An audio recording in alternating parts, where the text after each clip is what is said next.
Hey guys, John here. This is going to be fun. We are actually going to be doing a sword for a movie. And this is Raven.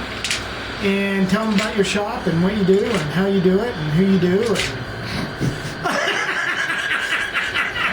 Well, I'm Raven Wolfson. I'm the creative director and co-owner of McGrew Studios. And technically speaking, we're a custom costume and wardrobe design Really cool. studio.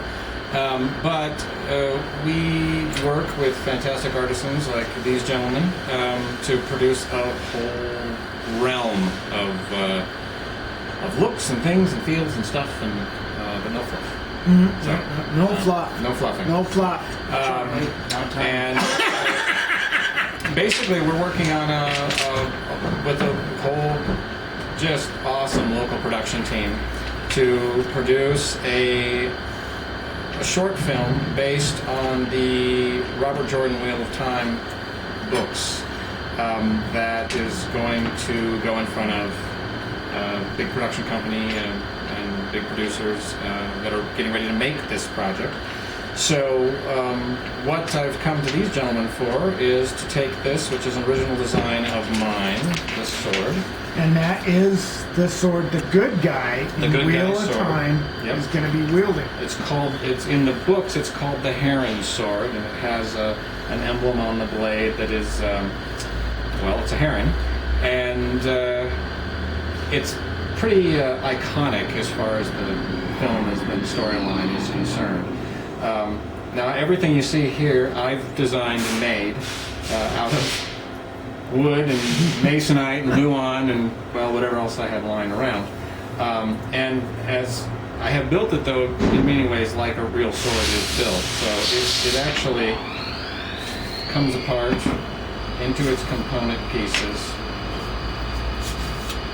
And what I'm doing today is bringing this part, which we're going to transform into a metal blade that will be done in the style, in the Damascus style. And I will let you gentlemen know. Yeah, we're going to do a random pattern, it looks like, where it's, you've seen my other Damascus, where this has about 600 layers, you think, rounded through there. And it's going to be more like this. We were thinking about doing a cable, but he said it was too dark. And that's cable Damascus. We did this up for a kid here in town. That's this Frankenstein, of course. So he came to us looking for Free stuff. master. That's what it was. Master blades. Bladesmiths. That's Yeah, what it was. masters. Now I Because get it. because the heron sword is made by who? It's made by ancient master swordsmiths that, and this is the mythology of the blade is that the blade itself is impermeable. So it cannot be dinged, destroyed, cut, broken because of the ancient techniques that were used to make them. I also should point out that what we're doing, technically speaking, is a fan film. Mm-hmm. And that's important because whenever you're dealing with other people's intellectual property, you have to walk lightly. You say big words like intellectual. That's a t-shirt, I think, that you need to wear. You say big words like intellectual. Yeah, like You say big words like means. Don't worry. You say big words like Massachusetts. But we're going to turn this into a Damascus blade, and it will be kick-ass, guys. So you're seeing just the template right here in wood, and Charlie's going to do his little famous fun stuff, and we're going to make a kick-ass billet for this and turn it into the real thing and make. And then these are also templates that another gentleman. Yeah, who is Dave not present- Soderquist that does all my jewelry and all the other stuff. He's going to be doing these. And but Raven designed all these, really cool. And he does a really good job. Raven's been done a lot of movies like Wind Talker and Windtalkers, And, the Alamo. Did quite a bit of work on that. Debbie Does Dallas. No. The Red Door. I was too young. Oh shit. I'm more from the Ginger Lynn era, Oh. not not so much. So anyway, but So this now, is really cool. I had a question for you. So Raven, this is kind of like a claymore style, and this is kind of like a tsuba, Right. like for a Japanese sword. Tsuba. And that's partially because in the story, Robert Jordan described the guard as being splayed in this way. See, there you go with big words again. Hey. Which could you be well acquainted with that word, John? But that being said, he also described this as having characteristics like a katana in some ways. So that hence the curve and the single edge, etc.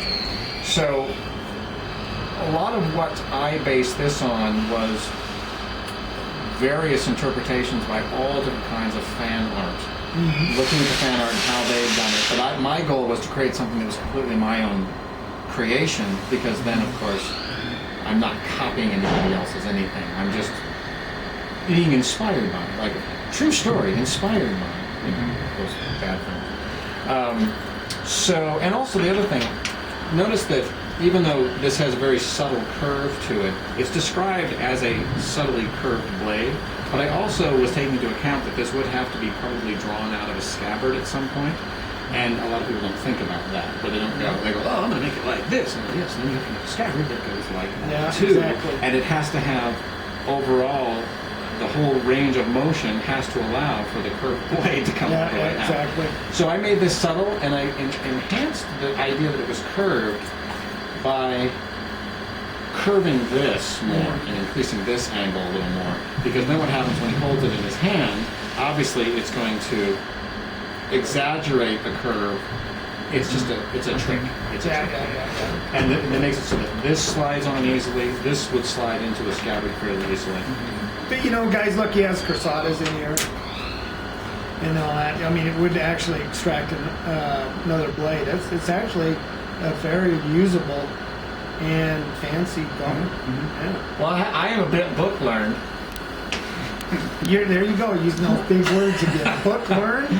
Shit! And you know, I'm working on another blade as well, because there are several blades in the story, and a lot of them are just going to be prop. Yeah, he's working on another one. Keep working on it. But these aren't going to be made into metal, probably, unless of course John begs me. But I saw a lot of this. What did you call this? Fire scale? Fire scale. Fire scale. Marks on it. Well, and the thing is that the you might say the counter blade to this, the antithesis, another big word, of this is. Am I talking over you? Is an evil blade that's in the books is described as black, and so what I'm excited to see this gives me kind of an interesting sheen and texture and variation of texture that I can use when I'm finishing out that. Looking at that, I can create that with the textures that I have at my disposal. And he can make this sword look like this, believe it or not, and you can tell the difference if they're sitting there. Yeah, I mean, that's how good Raven is. I've seen some of his stuff. They're really cool. But God, I'm excited about doing it. Charlie's excited about doing it. Look how excited Charlie is. Yeah, I feel like I'm just exuding excitement, as you can understand. Charlie trying to use big words. Well, what do you think about this project, Matt? I think it's actually really cool. I mean, somebody's using talents all around to make something big happen. Yeah, and hopefully, and the books they're supposed to be like as popular as Lord of the Rings or something. Well, last statistical, I know I'm using the words again. Yeah. Basically, last count, worldwide, the Wheel of Time series has actually outsold Lord of the Rings. Wow. In the realm of fantasy literature, there are 3 universes. There's Narnia, Middle-earth, and Wheel of Time. Those are I need to read it. Yeah. Well, it's 14 books. Want to get started. Oh, Jesus. Actually, Do they have books on tape? They do, actually. They're all. But Robert Jordan passed away before he could complete the series, and oddly enough, I think his name is Brendan Sanderson. was commissioned by Robert Jordan and the widow, and he's a professor at BYU, to finish the last books. Why didn't they ask me and Charlie? Yeah. We could have written that in our sleep. Yeah. Because I think stick figure semaphore kind of style. And he raises the sword and cuts that asshole in half. What? Wouldn't that be cool? And then what would you put in on it? Oh, that's the end. Because you guys roll credits. because you guys would write the Dick and Jane version. Watch him with the sword. C. Rand with the sword. Ow! Fuck! That hurt. Swing, Rand, swing. But anyway, you guys, hey, we're going to be showing you the different things we're doing. We've been planning on doing a lot of stuff with Raven. They made the costumes for Angel and Rocket for the shoot, the Hunter's shoot. And, so... And I think it'd be interesting. Let's reconvene this as this we play will. develops and Yeah, kind we of will. talk about how. We'll have footage of this getting put together, the hammer forging of all the Damascus, the whole process. And you girls, if you really want to watch, maybe I'll have Charlie hammering this out. And In his maybe sleep. He'll take Oh. off his shirt. While hammering.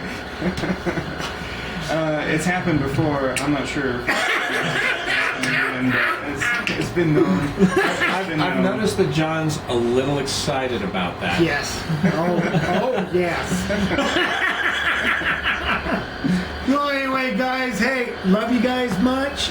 And we're gonna, this year's gonna be wild. Yeah, it is. Gonna be Right, a good Raven? one. Yep. It's gonna be Fantastic. Yeah, I can't say anything apparently. No, I can't wait to see the end product. I think it's going to be marvelous. Yeah, and then you got anything to say, Matt? No, cool stuff. Keep tuned.